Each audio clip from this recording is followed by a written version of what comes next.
Hello guys, எல்லோருக்கும் வணக்கம். நீங்கள் பார்த்துட்ருக்கிறது டெக்ஸானஸ் தமிழில். இந்த வீடியோவில் எதை பற்றி பார்க்க போகிறோம் அப்படின்னா, இப்போ இந்த ஸ்க்ரீனில் தெரிகிற மாதிரியான ஒரு சூப்பரான ஃப்ரீ ஃபயர் ஃபோட்டோ எடிட்டிங்கை எப்படி ரொம்ப சிம்பிளான மெத்தடில் எடிட் பண்ணுறது அப்படின்னு சொல்லிட்டு இந்த வீடியோவில் பார்க்கலாம். ஸோ வீடியோ ஸ்கிப் பண்ணாமல் ஃபுல்லாக பாருங்கள். வாங்க வீடியோ ஸ்டார்ட் பண்ணலாம். இந்த ஃப்ரீ ஃபயர் ஃபோட்டோ எடிட்டிங்க்கு ஃபஸ்ட்டு நமக்கு டூனாப் தேவைப்படும். ஸோ டூனாப் ஒரு லிங்க்கு கீழே டிஸ்கிரிப்ஷனில் இருக்குது. அதை கிளிக் பண்ணி இன்ஸ்டால் பண்ணிக்கோங்க. இன்ஸ்டால் பண்ணிட்டு ஆப்பை ஓப்பன் பண்ணிங்க அப்படின்னா உங்களுக்கு இந்த மாதிரி வரும். ஸோ அதில் ரைட் சைட் கீழே பார்த்தீங்க அப்படின்னா கேலரின்னு ஒரு ஆப்ஷன் இருக்கும். அதை கிளிக் பண்ணிக்கோங்க. கிளிக் பண்ணிவிட்டு உங்களோட ஃபேஸ் நல்லா தெரிகிற மாதிரியான ஒரு இமேஜை வந்து சூஸ் பண்ணிக்கோங்க. நான் இப்போ எக்ஸாம்பிளுக்கு ஒரு இமேஜை சூஸ் பண்ணிக்கிறேன். ஓகே, சூஸ் பண்ணோடனே பார்த்தீங்க அப்படின்னா உங்களுக்கு இந்த மாதிரி வரும். ஸோ இப்போ இந்த பாக்ஸோட சென்டரில் உங்களோட ஃபேஸ் வந்து கரெக்டாக செட் பண்ணிக்கோங்க. செட் பண்ணிவிட்டு கீழே ஓகேன்னு ஒரு ஆப்ஷன் இருக்கும். அதை கிளிக் பண்ணிக்கோங்க. கிளிக் பண்ண உடனே உங்களோட நார்மல் இமேஜை இது கார்ட்டூன் இமேஜை கன்வெர்ட் பண்ணும். ஸோ கொஞ்ச நேரம் பார்த்தீங்க அப்படின்னா வெயிட் பண்ணிக்கோங்க. ஓகே, கன்வெர்ட் பண்ண உடனே பார்த்தீங்க அப்படின்னா ஒரு சில டைம் நமக்கு வந்து ஆட் வரும். ஸோ ஆட் வந்துச்சு அப்படின்னா க்ளோஸ் பண்ணிக்கோங்க. க்ளோஸ் பண்ண உடனே பார்த்தீங்க அப்படின்னா உங்களுக்கு இந்த மாதிரி வரும். இதில் மேலே அப்ளைன்னு இருக்கும். அதை கிளிக் பண்ணிக்கோங்க. கிளிக் பண்ணிவிட்டு இங்கே கீழே சேவ்னு ஒரு ஆப்ஷன் இருக்கும். அதை கிளிக் பண்ணிக்கோங்க. ஸோ அவ்வளோதான். இப்போ பார்த்தீங்க அப்படின்னா இந்த டூனாப்பை வந்து க்ளோஸ் பண்ணிக்கோங்க. க்ளோஸ் பண்ணிவிட்டு பார்த்தீங்க அப்படின்னா பிக்சார்ட் ஆப் தேவைப்படும். ஸோ பிக்சார்ட்டோட ப்ரோ வெர்ஷன் லிங்க் கீழே டிஸ்கிரிப்ஷனில் இருக்குது. அதை கிளிக் பண்ணி இன்ஸ்டால் பண்ணிக்கோங்க. இன்ஸ்டால் பண்ணிட்டு ஓப்பன் பண்ணிங்க அப்படின்னா உங்களுக்கு இந்த மாதிரி வரும். இதில் கீழே பார்த்தீங்க அப்படின்னா ப்ளஸ் ஐக்கான் இருக்கும். அதை கிளிக் பண்ணிக்கோங்க. கிளிக் பண்ணிவிட்டு இதில் ஃபஸ்ட்டில் எடிட்டிய ஃபோட்டோன்னு இருக்கும். அதை கிளிக் பண்ணிக்கோங்க. கிளிக் பண்ணிவிட்டு நான் இப்போ சூஸ் பண்ணுற இந்த பேக்ரவுண்டோட லிங்க் கீழே டிஸ்கிரிப்ஷனில் இருக்குது. அதை கிளிக் பண்ணி டவுன்லோட் பண்ணிக்கோங்க. டவுன்லோட் பண்ணிவிட்டு பார்த்தீங்க அப்படின்னா அந்த மாதிரி சூஸ் பண்ணிக்கோங்க. ஓகே, சூஸ் பண்ண உடனே உங்களுக்கு இந்த மாதிரி வரும். இதில் கீழே ஸ்க்ரோல் பண்ணிங்க அப்படின்னா உங்களுக்கு நிறைய ஆப்ஷன் கொடுத்துருப்பாங்க. ஸோ இதில் ஆட் ஃபோட்டோன்னு ஒரு ஆப்ஷன் இருக்கும். அதை கிளிக் பண்ணிக்கோங்க. கிளிக் பண்ணிவிட்டு நான் இப்போ சூஸ் பண்ணுற இந்த இமேஜோட லிங்க் கீழே டிஸ்கிரிப்ஷனில் இருக்குது. அதை கிளிக் பண்ணி டவுன்லோட் பண்ணிக்கோங்க. டவுன்லோட் பண்ணிவிட்டு பார்த்தீங்க அப்படின்னா ஆட் பண்ணிக்கோங்க. ஓகே, ஆட் பண்ணிவிட்டு பார்த்தீங்க அப்படின்னா இப்போ நான் இதை அட்ஜஸ்ட் பண்ணி செட் பண்ணுற மாதிரி நீங்களும் கரெக்டாக செட் பண்ணிக்கோங்க. ஓகே, இந்த மாதிரி கரெக்டாக செட் பண்ணிக்கோங்க. செட் பண்ணிவிட்டு உங்களுக்கு மேலே டிக் ஐக்கான இருக்கும். அதை கிளிக் பண்ணிக்கோங்க.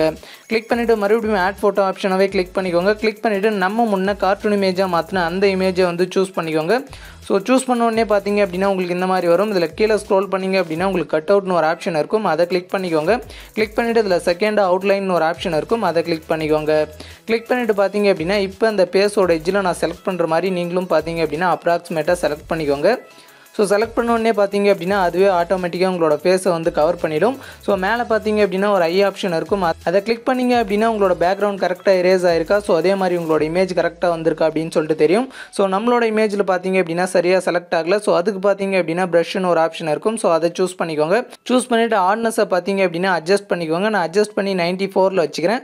ப்ரஷோட சைஸை பார்த்தீங்க அப்படின்னா நான் சின்னஸ் பண்ணிக்கிறேன். பண்ணிவிட்டு பார்த்தீங்க அப்படின்னா உங்களோட ஃபேஸில் எங்கேயாச்சும் செலக்ட் ஆகலை அப்படின்னா அந்த இடத்துல ப்ரஷ் பண்ணிங்க அப்படின்னா அந்த இடம் வந்து ரிப்ளேஸ் ஆயிரும். ஸோ அதே மாதிரி உங்களோட ஃபேஸை தவிர பேக்ரவுண்ட் ஏதாச்சும் சேர்ந்து வந்துருந்துச்சு அப்படின்னா இங்கே எரேஸ்னு ஒரு ஆப்ஷன் இருக்கும். அதை கிளிக் பண்ணிக்கோங்க. கிளிக் பண்ணிட்டு பார்த்தீங்க அப்படின்னா உங்கள் இமேஜில் ஏதாச்சும் பேக்ரவுண்ட் சேர்ந்து வந்துருந்துச்சு அப்படின்னா கரெக்டாக எரேஸ் பண்ணிக்கோங்க. ஓகே, கரெக்டாக எரேஸ் பண்ணிவிட்டு மேலே டிக் ஐக்கான் இருக்கும். அதை கிளிக் பண்ணிக்கோங்க. கிளிக் பண்ணிவிட்டு பார்த்தீங்க அப்படின்னா இப்போ இந்த இமேஜை நான் அட்ஜஸ்ட் பண்ணி செட் பண்ணுற மாதிரி கரெக்டாக செட் பண்ணிக்கோங்க.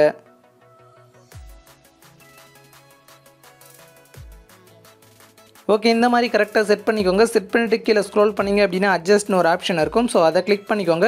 கிளிக் பண்ணிவிட்டு இதில் லாஸ்ட்டில் டெம்பரேச்சர்னு ஒரு ஆப்ஷன் இருக்கும். அதை கிளிக் பண்ணிக்கோங்க. கிளிக் பண்ணிவிட்டு பார்த்தீங்க அப்படின்னா லைட்டாக அட்ஜஸ்ட் பண்ணுங்கள். ஸோ அட்ஜஸ்ட் பண்ணிங்க அப்படின்னா உங்களோட ஃபேஸோட கலரும் ஸோ அந்த பாடியோட கலரும் வந்து கரெக்டாக செட் ஆகும். ஸோ அது எந்த அளவுக்கு கரெக்டாக வருதோ பார்த்தீங்க அப்படின்னா அட்ஜஸ்ட் பண்ணிக்கோங்க. அட்ஜஸ்ட் பண்ணிவிட்டு பார்த்தீங்க அப்படின்னா மேலே டிக் ஐக்கான் இருக்கும். அதை கிளிக் பண்ணிக்கோங்க. கிளிக் பண்ணிவிட்டு மறுபடியும் மேலே டிக் ஐக்கான் இருக்கும். அதை கிளிக் பண்ணிக்கோங்க. கிளிக் பண்ணிவிட்டு மறுபடியும் இந்த ஆட் ஃபோட்டோ ஆப்ஷனாகவே கிளிக் பண்ணிக்கோங்க. கிளிக் பண்ணிவிட்டு இப்போ ஆட் இந்த டெக்ஸ்டோட லிங்க் கீழே டிஸ்கிரிப்ஷனில் இருக்குது. இந்த டெக்ஸ்ட் உங்களுக்கு பிடிச்சிருந்துச்சு அப்படின்னா மட்டும் ஆட் பண்ணிக்கோங்க. இல்லை உங்களுக்கு வேணாம் அப்படின்னா பரவாயில்ல. ஸோ இதை பார்த்தீங்க அப்படின்னா இப்போ நான் அட்ஜஸ்ட் பண்ணி செட் பண்ணுற மாதிரி கரெக்டாக செட் பண்ணிக்கோங்க. ஓகே, இந்த மாதிரி பார்த்தீங்க அப்படின்னா ஆட் பண்ணிக்கோங்க. ஆட் பண்ணிவிட்டு மேலே டிக் ஐக்கான் இருக்கும். அதை கிளிக் பண்ணிக்கோங்க. ஸோ அவ்வளோதான். இப்போ பார்த்தீங்க அப்படின்னா ஒரு சூப்பரான ஃப்ரீ ஃபயர் ஃபோட்டோவை எடிட் பண்ணியாச்சு. கண்டிப்பாக அந்த வீடியோ பார்க்குற எல்லாருமே ட்ரை பண்ணி பாருங்கள். உங்களுக்கும் ரொம்பவே சூப்பராக வரும். ஸோ ஃப்ரீ ஃபயர் லவர்ஸ் பார்த்தீங்க அப்படின்னா எக்கச்சக்கமான பேர் இருக்கீங்க. கண்டிப்பாக அந்த மெத்தடை ட்ரை பண்ணி உங்களோட வாட்ஸ்அப் ஸ்டேட்டஸ் அப்புறம் இன்ஸ்டாகிராம் ஸ்டேட்டஸ் இந்த மாதிரியான சோஷியல் மீடியாஸில் பார்த்தீங்க அப்படின்னா அப்லோட் பண்ணி உங்களோட ஃப்ரெண்ட்ஸ் கிட்ட கெத்து காட்டுங்க. ஸோ இந்த ஃபோட்டோவை எப்படி சேவ் பண்ணணும் அப்படின்னா மேலே டவுன்லோட் சிம்பிள் மாதிரி ஒரு ஆப்ஷன் இருக்கும். ஸோ அதை கிளிக் பண்ணிங்க அப்படின்னாலே போதும் உங்களோட ஃபோட்டோ உங்களோட கேலரியில் சேவ் ஆயிருக்கும். ஸோ இந்த வீடியோவில் தான் வீடியோ பிடிச்சிருந்துச்சு அப்படின்னா வீடியோக்கு லைக் பண்ணிட்டு இந்த வீடியோ உங்கள் ஃப்ரெண்ட்ஸ்க்கெல்லாம் ஷேர் பண்ணி விட்ருங்க. தேங்க்யூ ஃபார் வாட்சிங்.